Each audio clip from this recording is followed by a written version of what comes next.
啊！哎呀呀呀！你别蹭我啊！来拍你啊！妹妹，吃饭没有？来吃你的东西来，妹妹，过来，过来，妹妹，妹妹，哦，吃完了。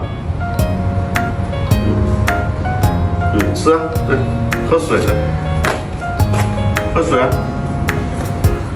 邂逅楼下狸花猫，在小区的一隅常常能遇见那只灵动的狸花猫，它像是一个神秘的小精灵，不经意间就闯入了我的生活。初次见到它是在一个阳光温暖的午后，它静静地趴在草坪边，身上的花纹如同大自然精心绘制的水墨画，那身毛色在阳光的照耀下闪烁着琥珀般的光泽，它的眼睛犹如两颗璀璨的宝石，时而警惕地观察着周围，时而流露出温柔的目光。从那以后，我便时常在小区楼下与他相遇，每次看到我，他先是微微一怔，然后慢慢的放松警惕。我会轻轻的蹲下身子，轻声呼唤他的名字。虽然我不知道他是否有名字，但那一声呼唤仿佛是我们之间独特的暗号。他会迈着优雅的步伐向我走来，尾巴高高翘起，像是在向我打招呼。有时我会带一些小零食给贴，他小心翼翼地凑过来嗅一嗅，然后才开始品尝。看着他满足地吃着食物，我的心中也充满了喜悦。在那些瞬间，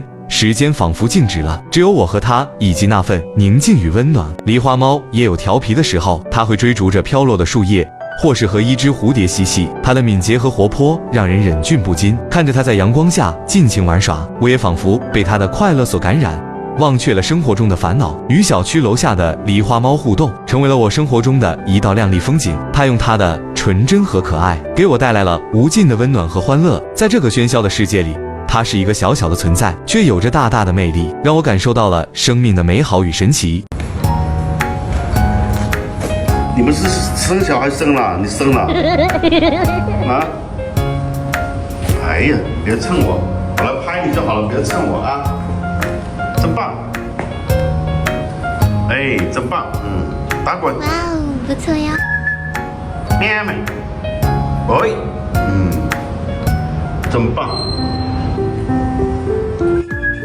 再滚一个，喂，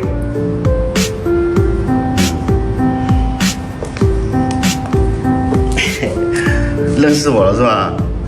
你的肚子好像又大了一点，是不是？啊，妹妹，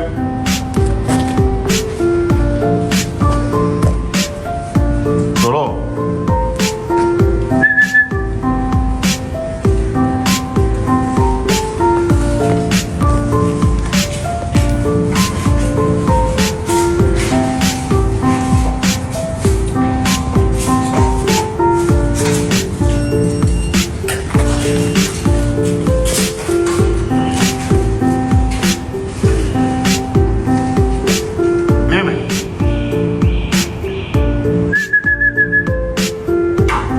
喝水去啊！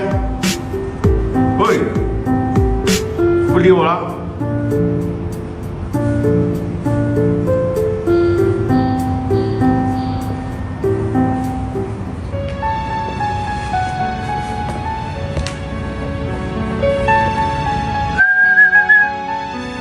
喵们。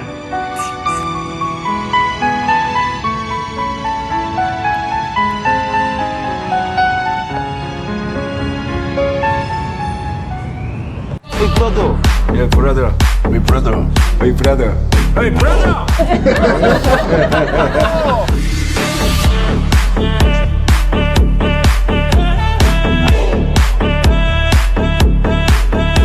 아, 안 할게, 또 이번 70번.